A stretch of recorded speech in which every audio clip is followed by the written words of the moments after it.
Home Coffre. Protégez ce que vous avez de plus cher.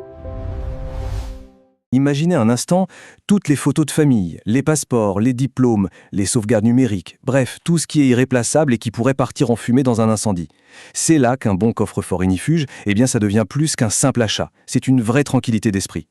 Mais alors, comment le choisir correctement ? Oui, c'est vrai, un coffre, ça peut être un bel objet qui s'intègre parfaitement au décor. Mais sa fonction principale, elle, est invisible. C'est un gardien silencieux, un rempart contre nos deux plus grandes craintes, le feu, bien sûr, et le vol. Alors, si on met de côté l'argent ou les bijoux, qu'est-ce qui a le plus de valeur à ses propres yeux ? La réponse à cette question, c'est vraiment le point de départ de toute la réflexion pour choisir le bon coffre.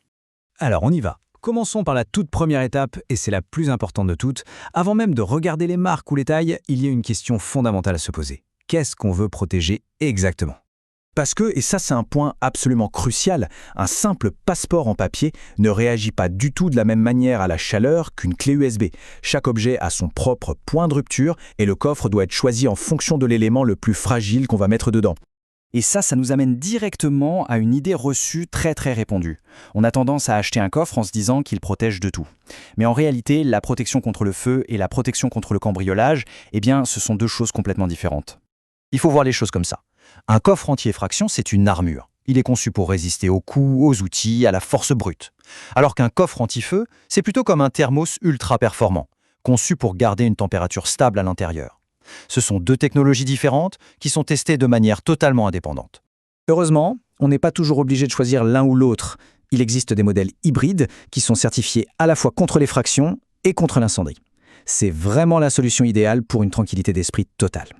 Bon, maintenant on va plonger un peu dans la technique. Qu'est-ce que ça veut dire vraiment Inifuge ?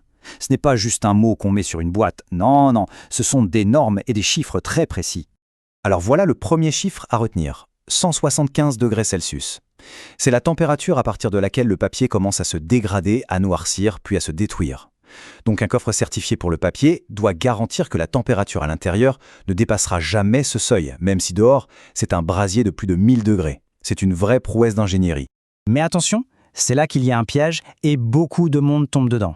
Si ce qu'on a de plus précieux, ce sont des sauvegardes numériques, des disques durs, des clés USB, alors 175 degrés, c'est la catastrophe assurée. Au-dessus de 50 degrés seulement, les données sont déjà en danger. Il faut donc une protection complètement différente, un coffre-fort spécial données, qui est bien plus performant en termes d'isolation. Pour le dire simplement, mettre une clé USB dans un coffre-fort conçu uniquement pour le papier, c'est un peu comme essayer de garder des glaçons dans une voiture en plein été. Même si la voiture ne prend pas feu, la chaleur à l'intérieur va suffire à tout faire fondre. Pour les données, il faut l'équivalent d'un congélateur, pas juste d'une glacière. Du coup, pour déchiffrer les étiquettes, c'est tout simple.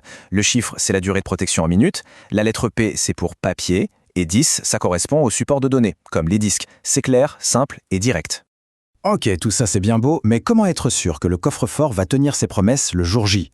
Parce que le marketing, ça dit souvent beaucoup de choses. La vraie preuve, elle se trouve gravée sur une petite plaque de métal. C'est la question à 1 million, n'est-ce pas ?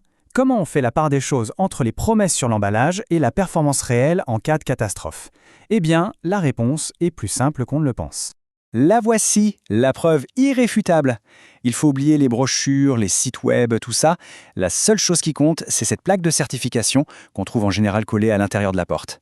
C'est la garantie qu'un laboratoire indépendant et impartiel a fait subir le pire à ces modèles de coffres et qu'il a survécu.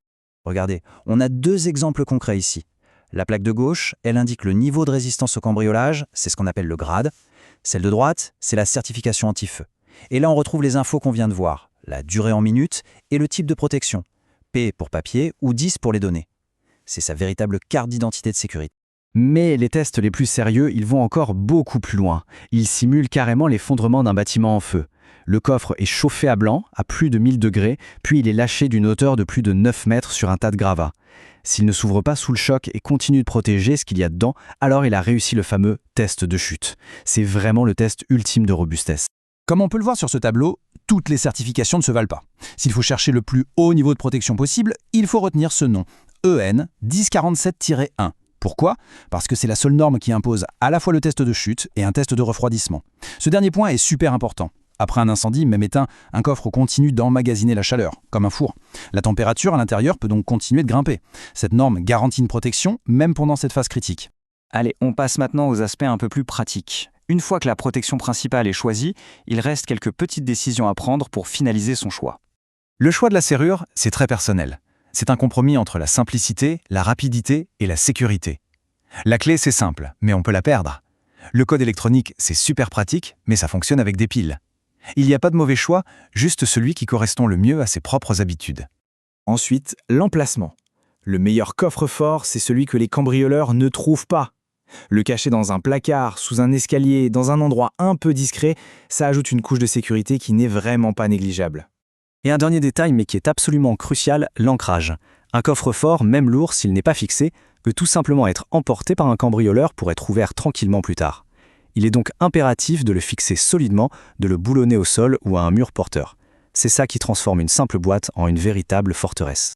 Alors, pour récapituler, pour choisir le coffre-fort parfait, il suffit de suivre ces 4 étapes toutes simples.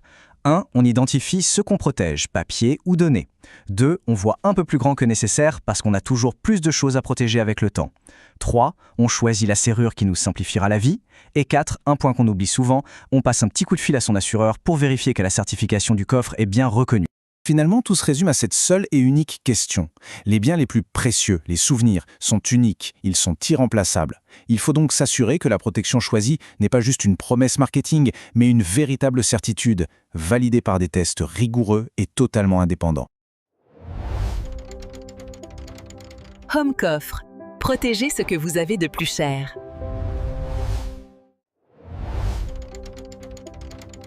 Home Coffre. Protégez ce que vous avez de plus cher.